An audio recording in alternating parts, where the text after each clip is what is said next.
video games, the subject that just won't go away, despite the fact that I keep pointing out that I know nothing about video games. This keeps rearing its ugly head. Here's what happened.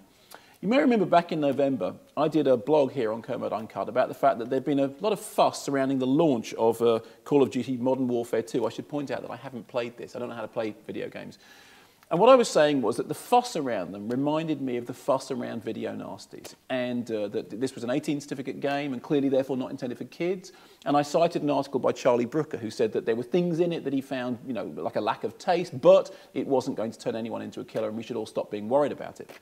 And I said, you know, it was the case with the video nasties that the only people whose opinion really meant anything were fans of horror movies, because generally people who just saw video nasties without being fans of horror movies didn't really understand them. They didn't understand that The Evil Dead was a comedy, for example. They didn't understand that the zombie movies could be a satire on consumerism. They just saw the blood and gore and didn't see anything beyond that. Anyway, in the wake of the Kermode Uncut blog, The Guardian got in touch and said, look, we're doing an issue about video games. Would you mind essentially writing that piece up for us? So I did it as a little column, saying the same as I said before, saying that, you know, if you want to know about video games, don't ask me, I don't know anything about them. You know, ask someone who can, ask the fans, ask the fans. A week or so later, a strange thing happened. The Guardian printed a response column, and they have this response column, which is there for people who've been written about in the paper to respond. So the first thing that was weird was the response column was written by somebody I've never heard of. I hadn't written about her because I've never heard of her. And in the column, which was headlined, "These are not art, they are extreme pornography," what happened was that she took me to task for essentially saying that a very obscure and quite reprehensible sounding video game was art, and also saying that fans of video games were essentially rapists and madmen who wanted nothing more than to pillage and plunder in disgusting and obscene ways. It was very strange. I read the piece, and I thought, I'm pretty sure I didn't write any of those things. I went back to my piece to check, and the only title I mentioned in my piece was Call of Duty, which has a BBFC certificate. The only person I mentioned in the article was Charlie Brooker.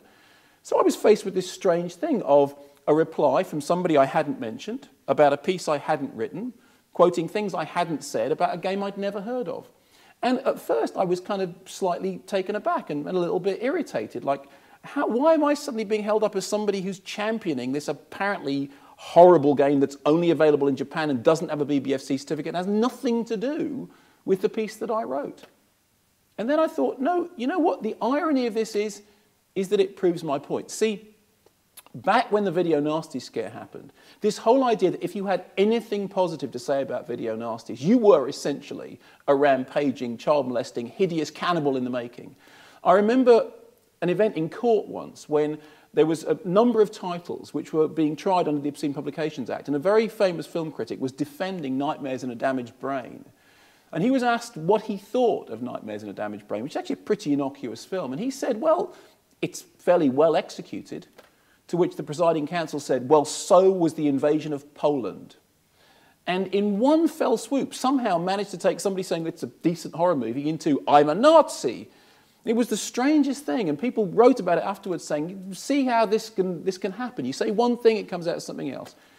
And I had said then, as I say again now, that there was a connection between the video nasty scare and what was happening with computer games. And a couple of people on the blog said, well, you know, Mark, it's an interesting point, but really nobody cares about computer games anymore. And then this reply column happened. And I found myself in exactly the same position as that critic who was tarred with that brush in court all those years ago. When panics happen, the immediate recourse is just to say that anyone who has anything to say about these things that's positive is basically on the side of foulness and depravity and corruption. What I said was, and what I stand by is, if you want to know about video games, ask the fans. Don't tar all the fans with some minority brush. Ask the fans. Ask them. Don't ask me. I don't know about video games. Ask them. But thank you very much for proving my point. Video games are indeed the modern video nasties.